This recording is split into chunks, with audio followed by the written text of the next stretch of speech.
Hello and welcome to the Rise of Humanity podcast. I'm your host, Chris Karamaya, and I'm here today with my guest, Robert Waggoner, to talk about the nature of dreams and lucid dreaming and discuss how you can use the immense power of dreams for personal growth and impact.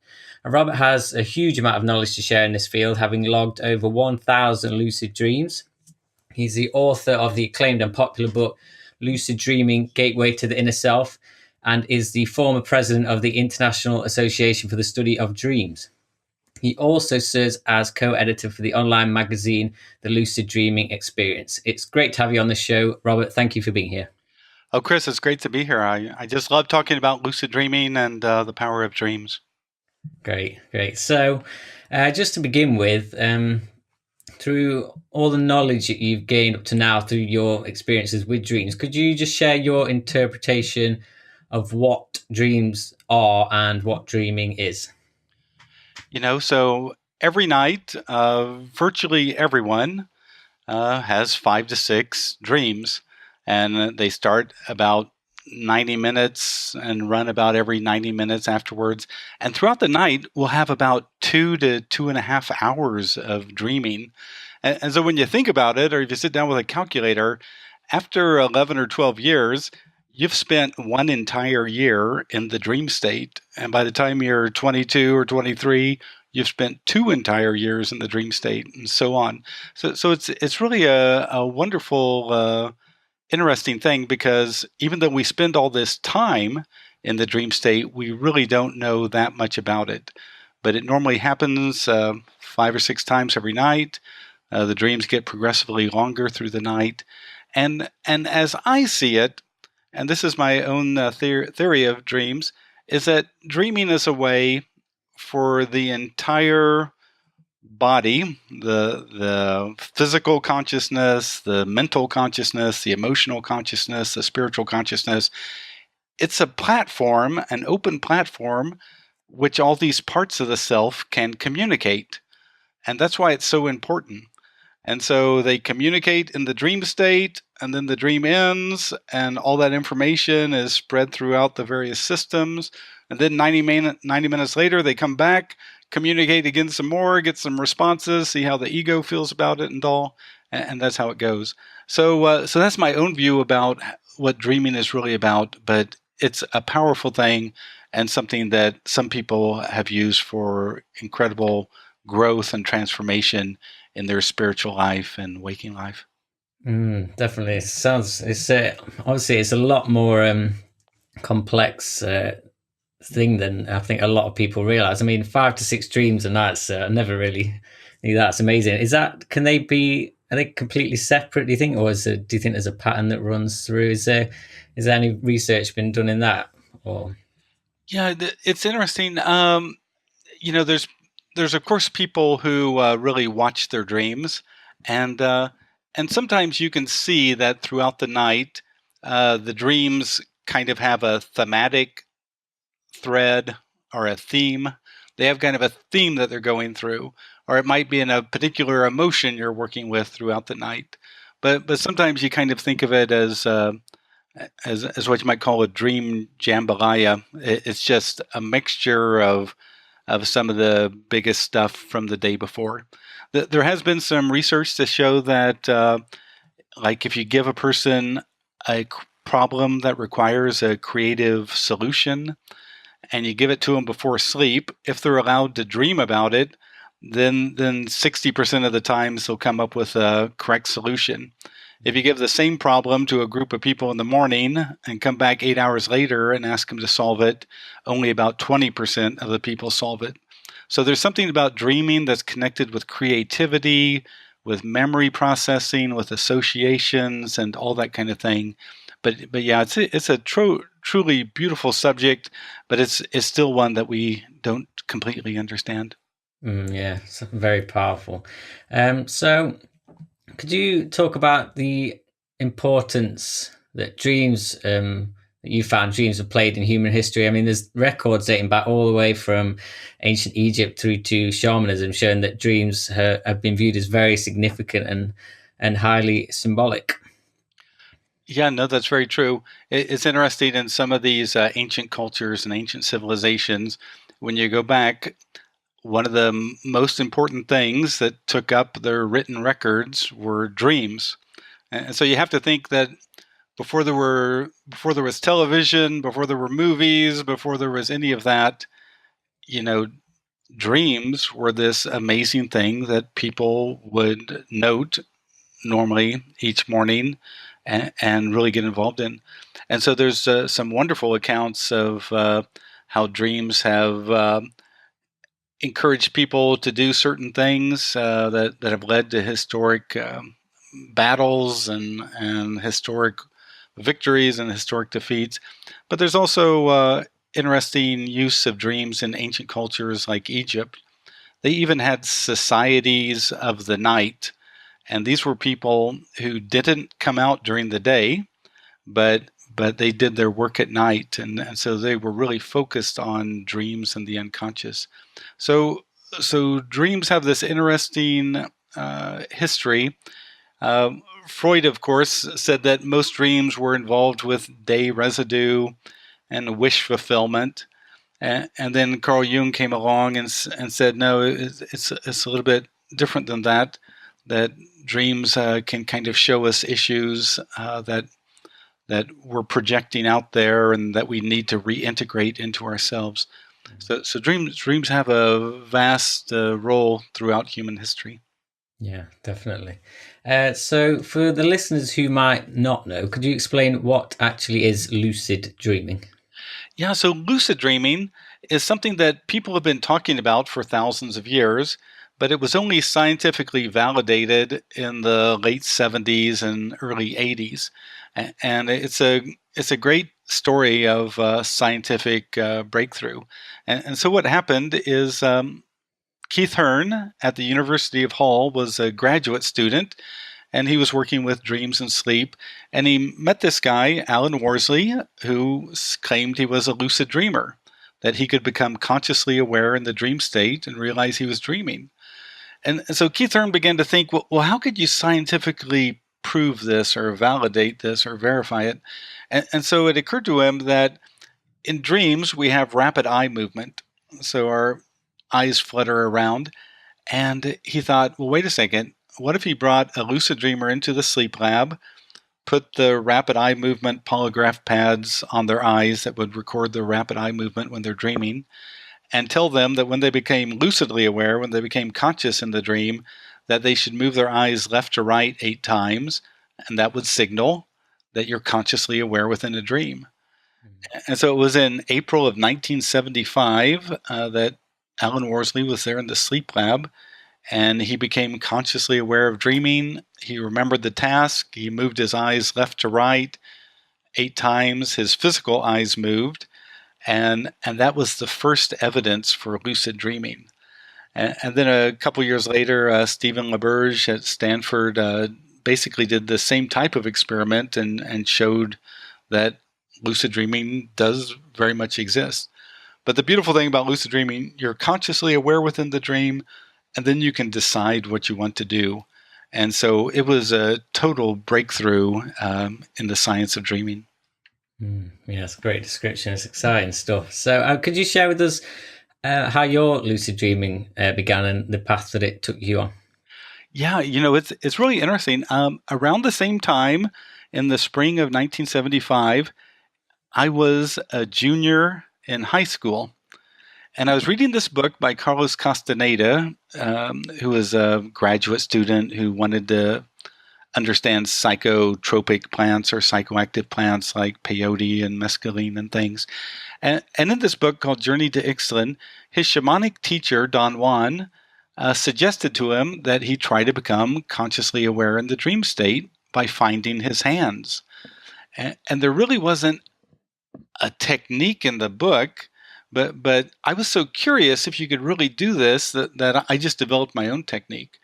So each night before I'd go to sleep, I would just look at the palms of my hands while telling myself, tonight my dreams, I'll see my hands and realize I'm dreaming. Tonight my dreams, I'll see my hands and realize I'm dreaming. And I'd say this for about 4 or 5 minutes until I got too sleepy and I'd fall asleep. On the third night, it was so incredible.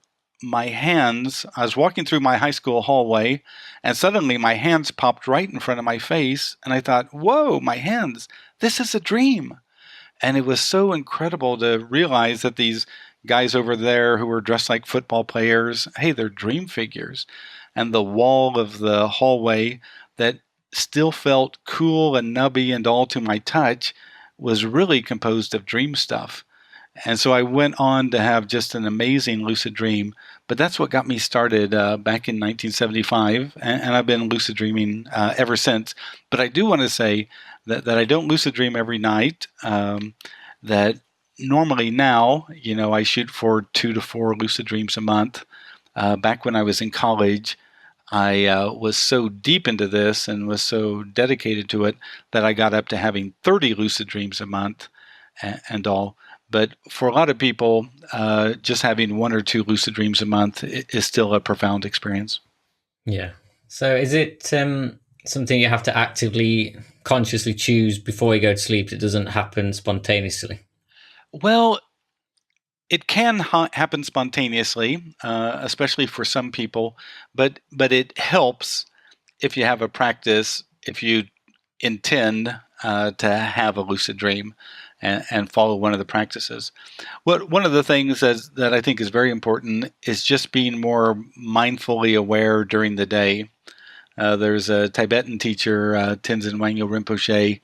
I think he has a saying that if you're more mindful during the day, then you'll be more mindful during the night and dreams and realize you're dreaming, have a greater likelihood of realizing you're dreaming. And so there's a lot of techniques you can use to help you become lucid, but it does help if you're just more mindful, more critical, more observant during the day.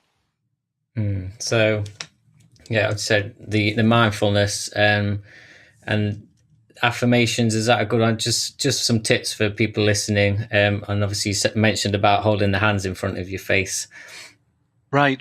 So when I talk about having the hands in front of the face, this is kind of like Ivan Pavlov and his dogs.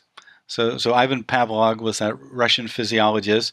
He'd bring out some dogs, and when he was getting ready to feed him, he'd start ringing a bell, and then he'd feed him.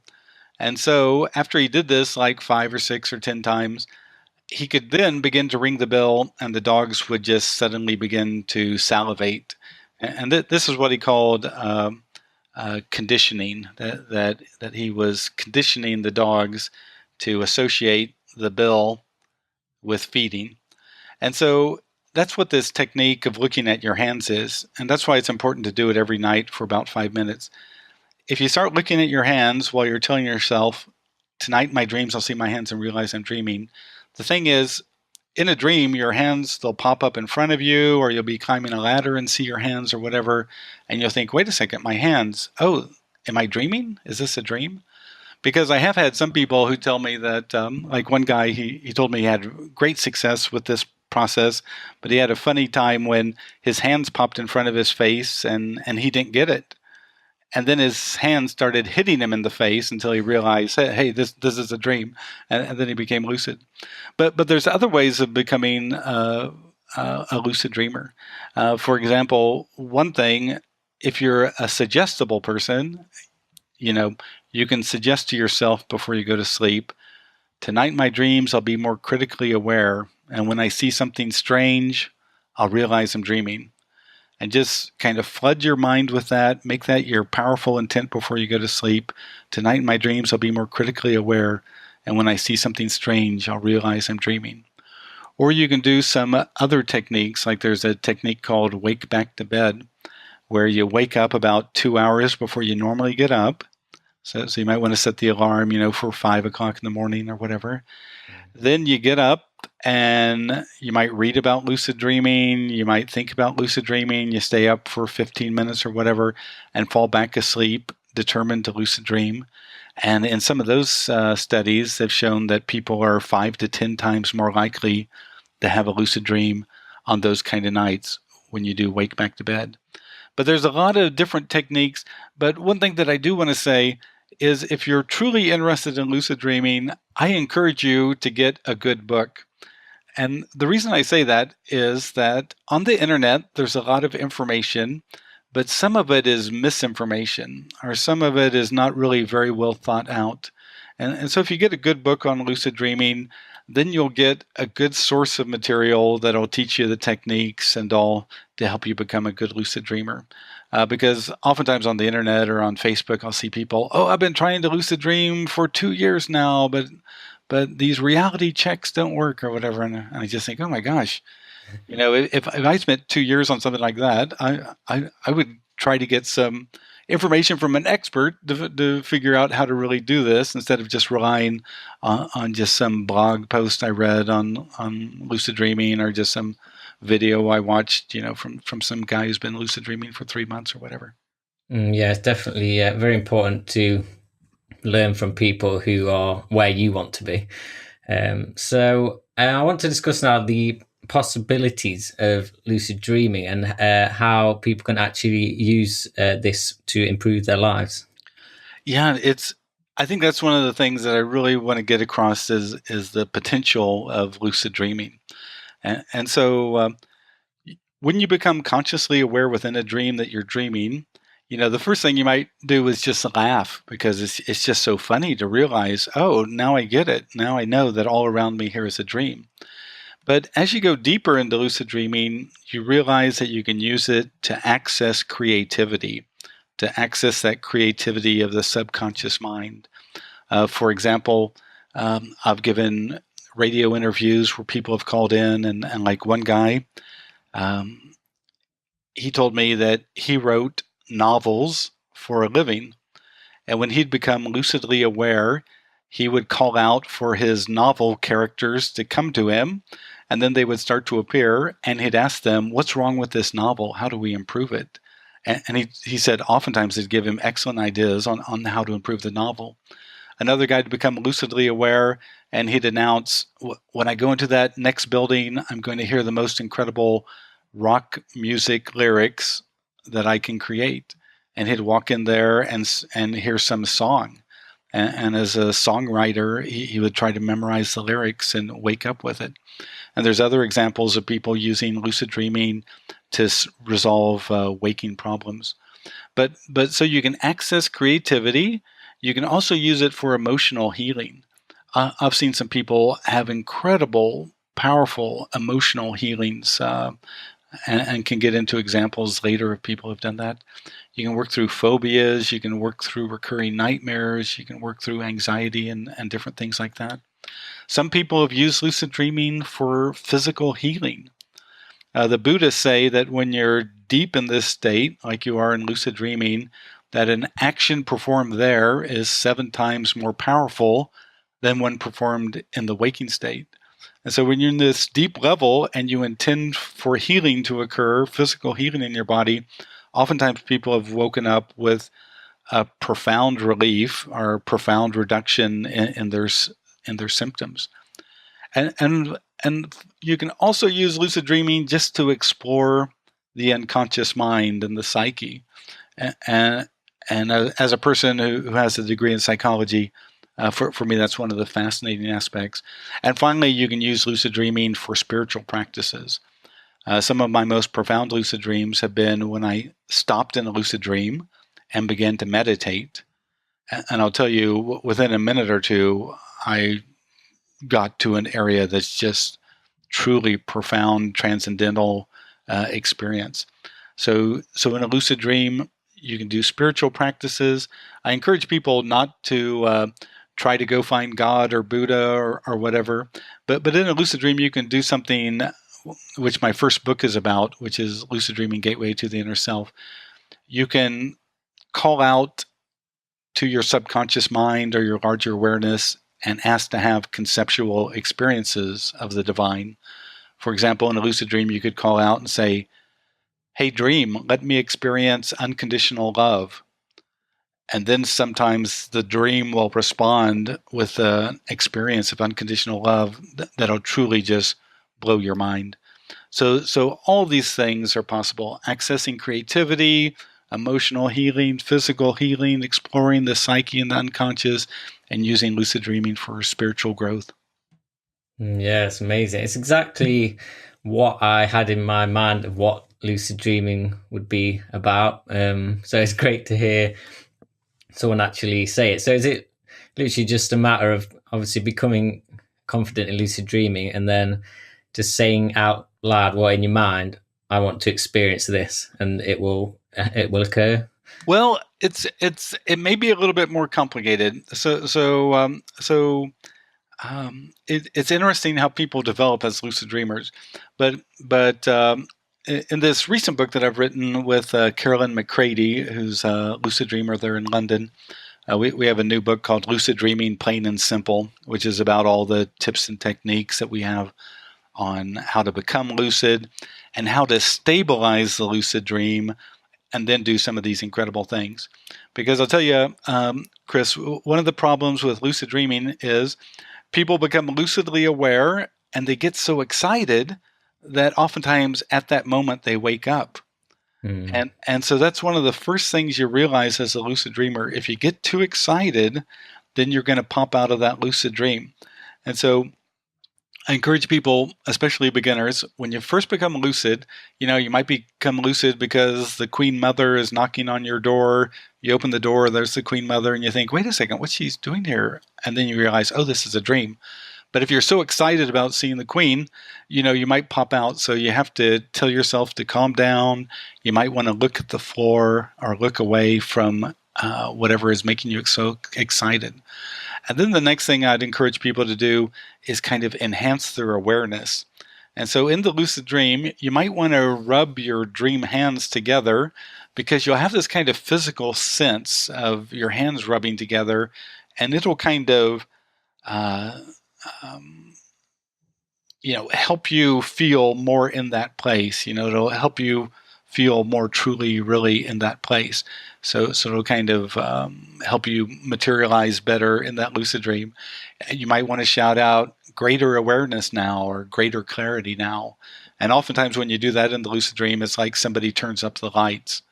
And so if you can reduce your emotions, if you can enhance your awareness, and then you have to kind of maintain your focus or awareness that you're dreaming. Because what will happen if you go around exploring in the lucid dream, you might see something so incredible that you get totally entranced by it, and 30 seconds later you're lost to regular dreaming again. Mm-hmm. So just because you become lucid doesn't mean you stay lucid for the next 20 minutes. You have to learn to maintain your focus. But then if you've done all that, and stabilize the lucid dream, then you can do these things, which is stop in the lucid dream and shout out a question to your larger awareness.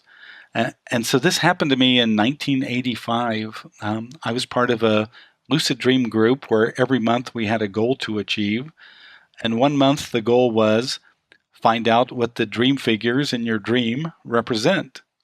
And so that month I was on a business trip. I became lucid that night, and I thought, now what was our goal? And I remembered, oh yeah, it was to find out what a dream figure represents. And so I went up to this dream figure, and I asked him, "Excuse me, what do you represent?" And that's when something really strange happened. Instead of the dream figure responding, a voice from above him boomed out a partial response. And so I thought about the partial response and I asked the question again, and then the voice from above boomed out the entire response, or a response that made sense. But when I woke up the next morning, I thought, where did this voice come from? This non visible voice. And I began to wonder, behind the dream, you know, just kind of like behind the curtain, is there the subconscious mind or a non visible awareness? And so then after that, I began to explore that idea by every time I became lucid, I would just shout out a question to the awareness behind the dream. I'd just shout out something like, hey, dream, show me something important for me to see. And then oftentimes the entire lucid dream would change and I'd be seeing something totally brand new. And oftentimes it was very important. And so in this way, I realized you could actually communicate with your larger awareness, with your inner awareness. And people have had mind-blowing experiences when they've given this a try in lucid dreams. Great, great. So, over your kind of lucid dreaming journey, is it? I mean, your personal growth from all of the lucid dreaming that you've done, has it kind of been a very sort of accumulative thing, or is it? I mean, you talked about the meditation within a dream or experiencing unconditional love. Is there anything that really kind of stands out to you that would provided a shift in your life? There really is. And I think this is one part of lucid dreaming that isn't talked about very much. I mean, I talk about it in my books, but one beautiful thing about lucid dreaming, when you're aware within the dream state, you begin to see how important your beliefs and expectations are. For example, if I'm in a lucid dream and I see a guy walk by in a big black coat, if I think he looks like a gangster, if I believe that about him or expect that about him, all of a sudden he'll turn around and have a knife in his hands. He'll be a gangster. But if I see a guy walk by in a big black coat and I think, oh, he looks like a priest, then all of a sudden he'll turn around and, he'll be wearing a cross and carrying a Bible and whatever. And so you begin to realize that in the lucid dream state, whatever you believe and expect gets reflected or projected out there for you to experience. And you begin to see that, wait a second, is this how my subconscious mind works?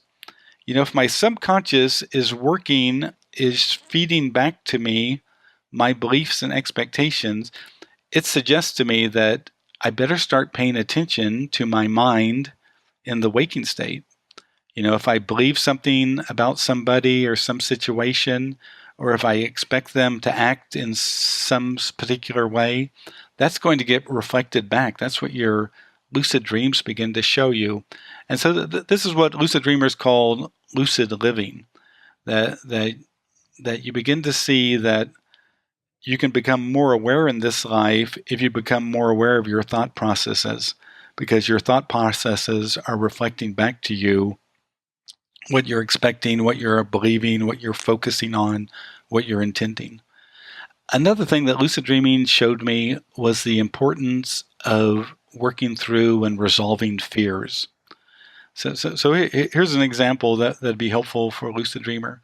So let's say you became lucidly aware, you realize, oh, wait a second, this is a dream. And all of a sudden you look out and there's a big angry dog, growling at you, ready to jump on you and tear your throat out. In that moment, as a lucid dreamer, if you realize that the dog is a projection of anger or something like that, and you actively begin to send it, project upon it love and compassion and understanding and acceptance, then suddenly in the lucid dream, that big angry dog will shrink down to a little poodle or a little chihuahua and it'll be very happy. And so what you begin to realize is that when you become lucidly aware, you realize that if you just react to fearful things by running away, by avoiding them, by ignoring them, you haven't resolved anything. You've just turned your back on it. And so one of the things, like when I give talks to groups and workshops and whatever, if I look out in the audience and there's someone who looks like they're in total disagreement with me or really pissed off by something that I say, when I have a break, that's the person I immediately go to talk to. I've found that in waking life, the people that I feel repulsed by, the people that I feel like I'm getting bad vibes off of, lucid dreaming has taught me that those are the people I should go talk to. Because often when you go to talk to them, you realize that actually they have some profound questions or some profound experiences that might differ with mine. Oftentimes it's very educational. But if you run away from those fears, if you just think, what's his problem, and never go and ask, you'll never find out, you'll never resolve your fears. And so this is how it kind of connects with psychology. Carl Jung had the idea that in dreams, we oftentimes came in contact with our shadow. And in his mind, the shadow was the denied, ignored, repressed parts of the self. And oftentimes it's the part that's right behind you, that you're running away from, that you don't want to see. And so the beautiful thing in lucid dreams is you can use lucid dreaming to turn around and deal with those shadow aspects. In my books, I give some examples, but I was really pleased. One time in this magazine that I co-edit, the Lucid Dreaming Experience, a guy wrote in that he became lucid and he found himself in a bar or a pub, and there's a dream figure who is really hassling him, and so he remembered what I had written in my book. So he went up to the dream figure and asked him, "Do you have a problem with me?" And the dream figure said, "Yes, I really do." And then the lucid dreamer, because he had read my book, he said, "I accept you. I totally accept you."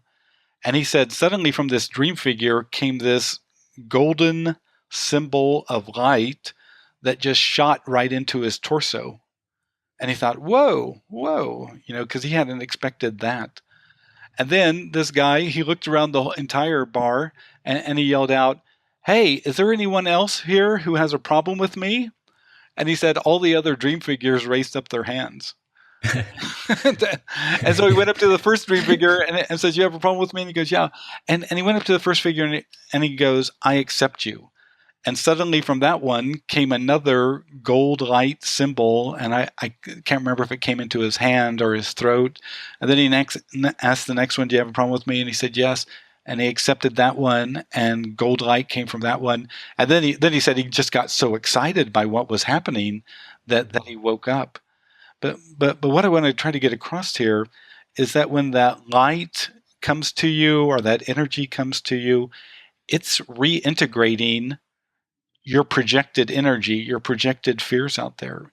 It'll truly and utterly change your life if instead of running away from your fears and ignoring or denying your fears, you finally begin to accept these shadow elements. The energy that comes back to you is truly profound and life-changing. And so that's how a shift in life can occur through the use of lucid dreaming. Wow, that's amazing. Just because everything that you just said is such a huge part of what I want to get across in my podcast, is that we are, through our thoughts, creating our own realities. And obviously it becomes very apparent in a lucid dream because it's a very kind of thought responsive environment. If you see a guy with the black coat, you said, and you expect him to be evil, he will be, and it'll change. If you expect him to be good, he'll change very quickly. But obviously, lucid dreaming makes that very clear. But I think a lot of people today aren't aware that they are creating their reality at every moment through their thoughts and their beliefs, and the universe will project that back to you Yeah. through your life. Yeah. And in this second book, Lucid Dreaming Plain and Simple, in the final chapter, I have a real important technique that anyone can use in the waking state to show them this. And I just want to explain this because this can be a really powerful thing. And in some of my online workshops, people do this and just have their minds blown. But here's what I ask people to do. So I ask them to think of a characteristic about themselves that they feel very neutral about. They're not really good at it. They're not really bad at it. It's just kind of neutral. It's just something they hardly even think about. It's just such a neutral part of their life. For example, some people might start thinking about this and say, well, when it comes to being attractive, I'm actually kind of neutral. I don't think about it that much. I don't worry too much about personal appearance because I'm just kind of in the middle. I just don't think about it.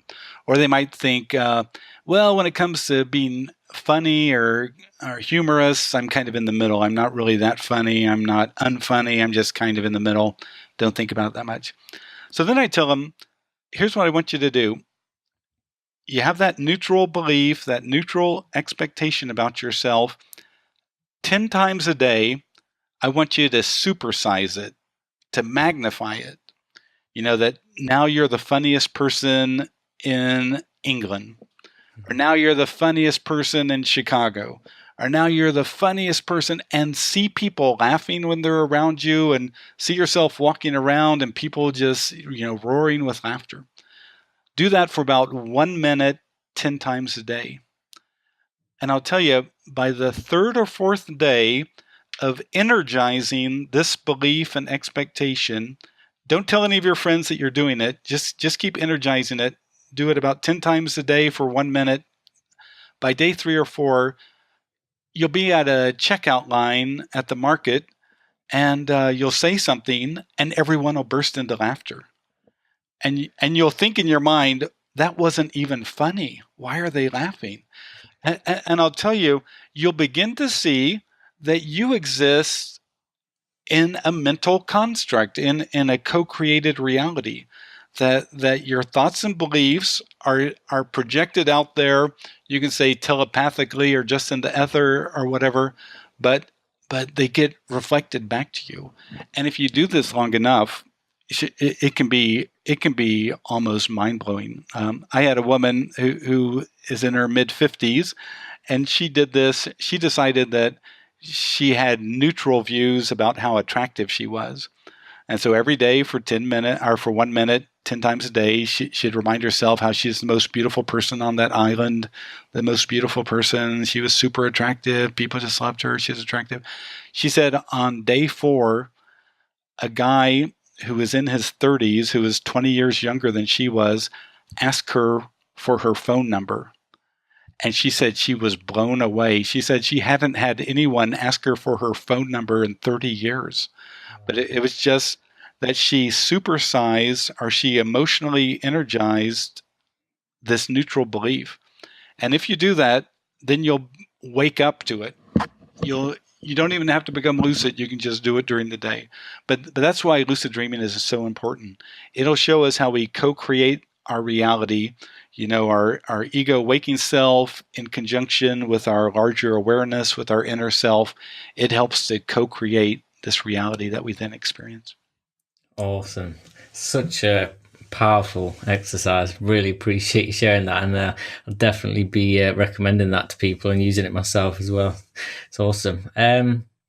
So I kind of want to just shift gears here a little bit and talk about the possibility that lucid dreaming could be a sort of a stepping stone or even a platform to initiating out of body experiences. And just for the listeners, if I just quickly share my definition of what that is, if you're not familiar, it's what I define out of body experiences as shifting your consciousness into an energetic form of yourself, which exists independently of your physical body and allows you to explore the non-physical dimensions of the universe. And I know this is something that you talked about in a post on your website. So obviously it's a big area, but I just wonder if you could talk about this and what your findings have been thus far.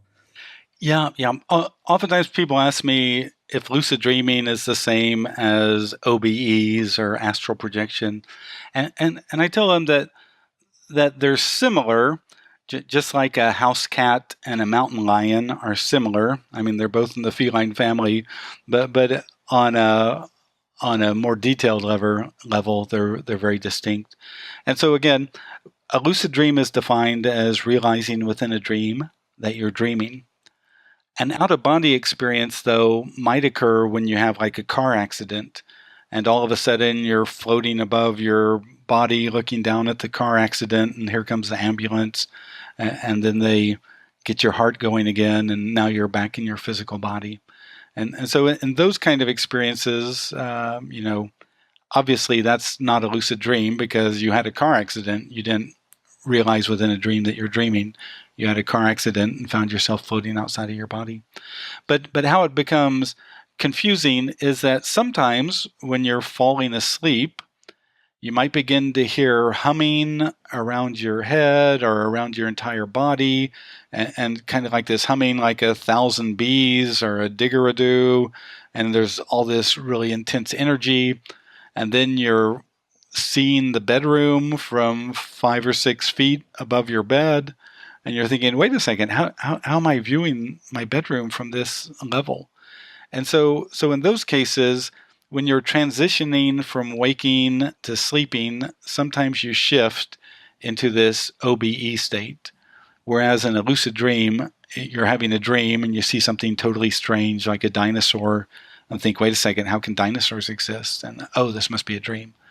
So as you begin to play around with it, you realize that lucid dreaming and out-of-body experiences are distinct and different experiences. But the thing where they're quite similar, though, is you realize the importance of the mind. Because in an out-of-body experience, if you decide to fly to, a friend's front porch, all of a sudden you'll find yourself at a friend's front porch. And frequently in a lucid dream, you can, much do the same thing. But they're a little bit distinct, a little bit different. I would say that for most people should just kind of understand that there's nothing to fear about out-of-body experiences. Sometimes they're pretty intense and a little bit scary, but they're nothing to be concerned about. And I think the value of them is that they help a person realize that there's more going on here than just physical reality.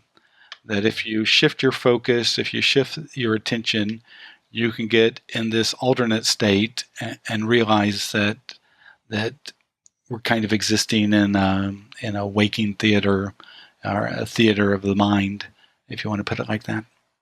Yeah, I mean, it's obviously it's something which you have to experience yourself. Obviously, it's not going to be enough for someone just to tell you about it, but the implications, if you do experience that, are massive, potentially, that the spirit survives physical death.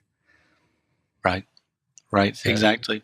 And I did want to bring up one other thing, because some of your listeners might have sleep paralysis on occasion. And so what that experience of sleep paralysis is this. So you find yourself in bed and you feel like you're consciously aware and your eyes are open, but you feel, totally paralyzed laying there in bed. And so this is an experience of sleep paralysis. Now the interesting thing is, if you can just relax, maybe move your little finger or your toe or something, normally you'll pop out of sleep paralysis. But if you get really fearful, then your mind will create a bunch of fearful ideas, like, someone's in the doorway, or someone's sitting on the bed, or someone's looking through the window, or whatever.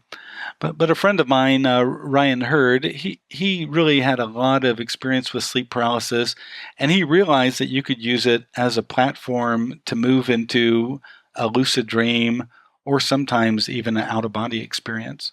And so what he writes about in his book, Sleep Paralysis, is if you have sleep paralysis, you're laying there paralyzed, he said, just try to relax. And if you want to have a lucid dream, then imagine yourself flying over a nearby lake or a nearby park or something like that, a nearby university.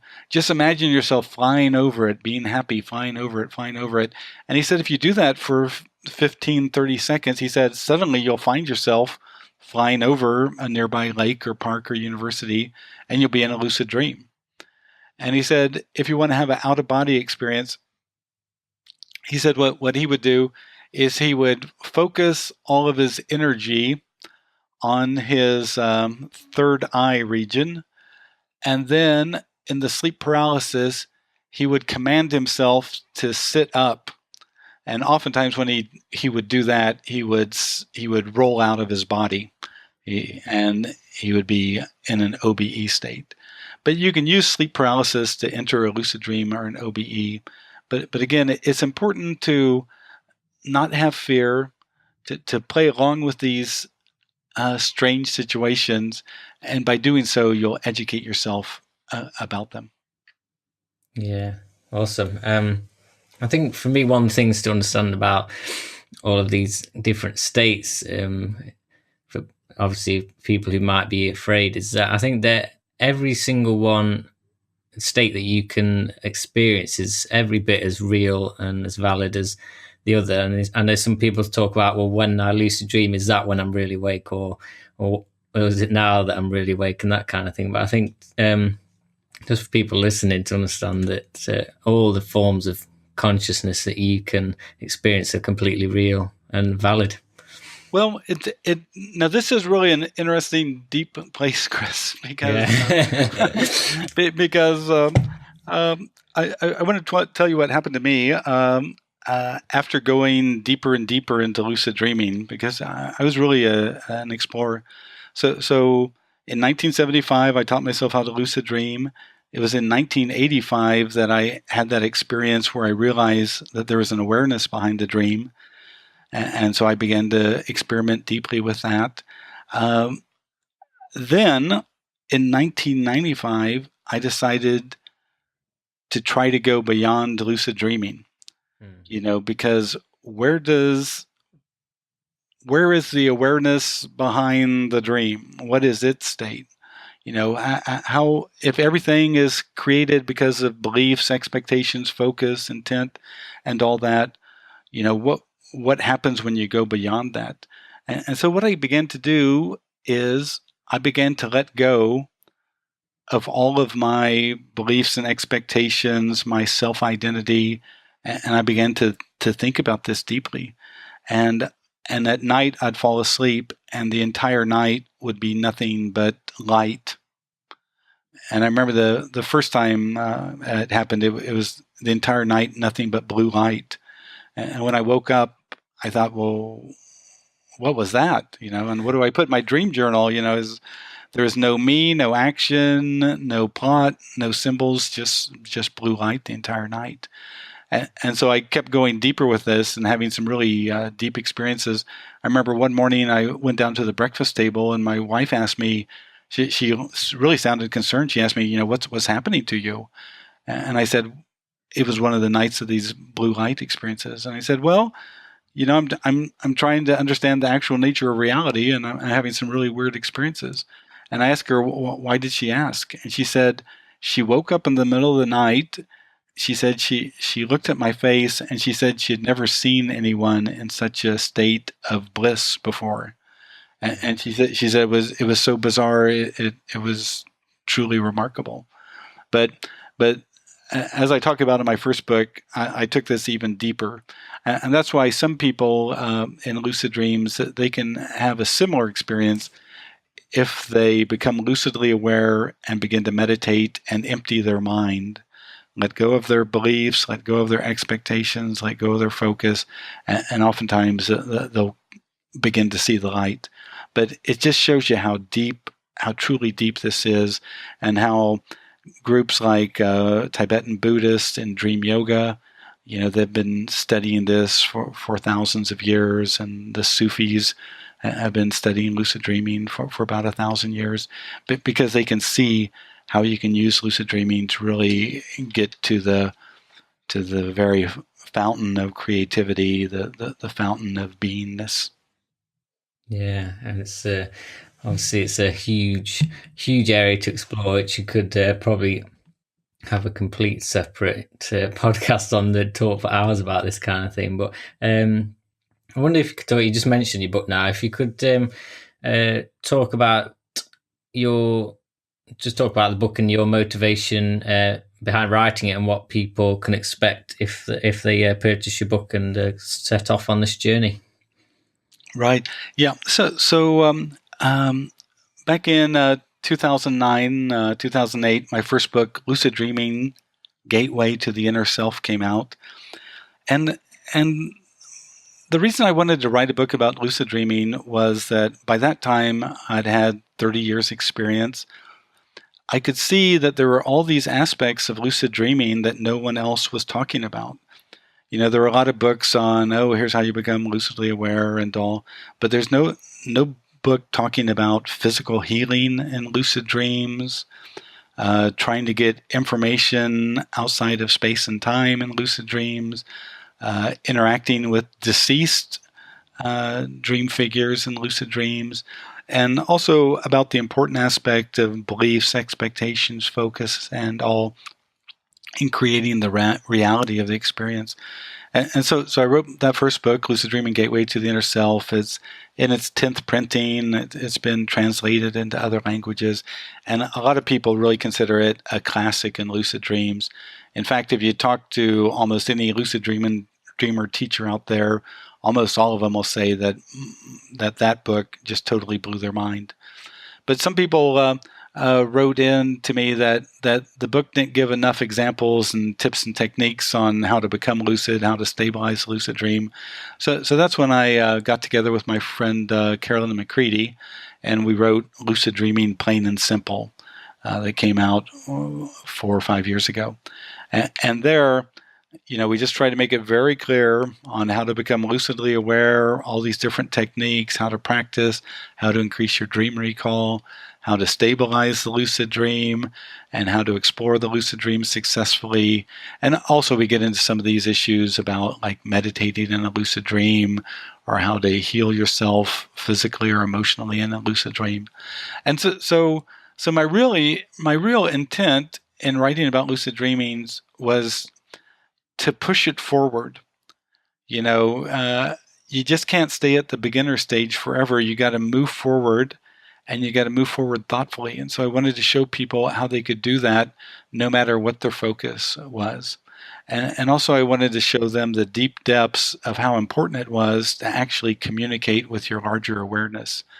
When you begin to communicate with your larger awareness, you realize that the ego self is caught up in this waking world, but there's also this deeper awareness inside of you. It's almost a knowing. And if you work with it, your intuition will begin to blossom in your waking life, and you'll just suddenly know things, even though there's no way that you should know it. You just know it because you're working with your intuition. So that was my intent behind writing the books, and that's why I also do our free online magazine, The Lucid Dreaming Experience, because my friend Lucy Gillis in Canada and I have been doing it for more than 15 years, and we just want people to grow and explore lucid dreaming, see the depths of it, and use it to kind of transform and totally change their life.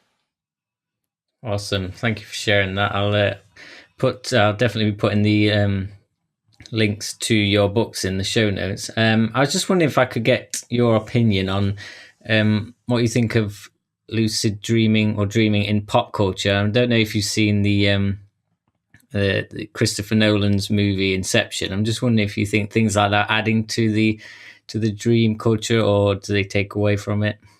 Well, Nolan wrote that he himself had some lucid dreams, and so he understood lucid dreaming to some degree, and so in that movie Inception, he was really playing with the idea: could you, in a lucid dream, influence a person or get information outside of normal ways of knowing?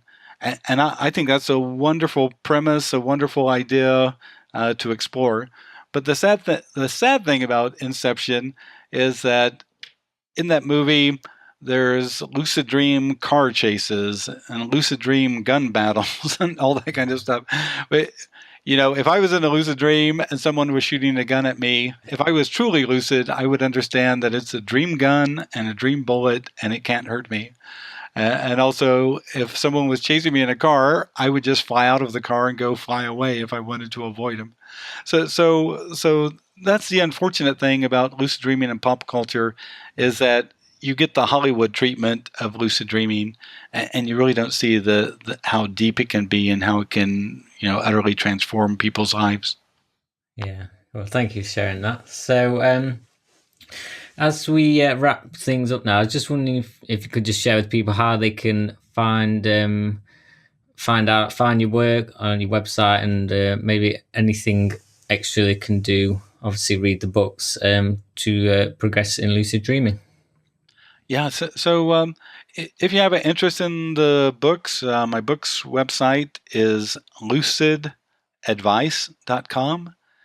And if you have an interest in the magazine, just go to dreaminglucid.com You can click on the cover of the latest edition, or if you want to subscribe and get notified about future editions, just go to dreaminglucid.com.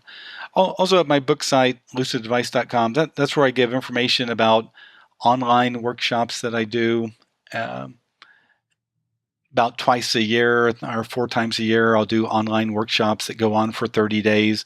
And the great thing about that, when you have 30 days, that gives you a lot of chance to become lucidly aware, or to ask questions, or to hear what other people are experiencing. And so it's a lot of fun.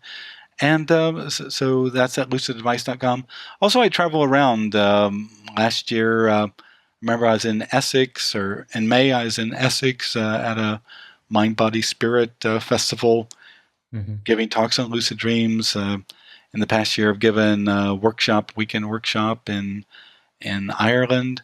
And so I travel around, and of course around America, giving presentations and weekend workshops. So that's how to keep in touch with me. And also, if people have profound lucid dreams, I encourage them to submit them to our magazine, Lucid Dreaming Experience, because there we ask people to send in lucid dreams, just so people can get a sense of the variety of lucid dreams. Along with the articles and all and the interviews, we also want people to submit their lucid dreams, just so they can tell people what they're involved in. Awesome. Well, I'll be definitely be putting your website and all that information into the show notes. So it's been a pleasure to have you on the show, Robert. Thank you so much for being here. Chris, it's been a lot of fun, and I hope people can see that lucid dreaming you can use it to kind of rise up and wake up, not only to your dream life, but also waking life as well. Definitely, yeah. We've covered some really great information on lucid dreaming here today, and hopefully it will inspire some of you listening to go out and learn this skill and apply it in your own life. So this is Rise of Humanity. Thank you very much for listening. Until next time, bye-bye.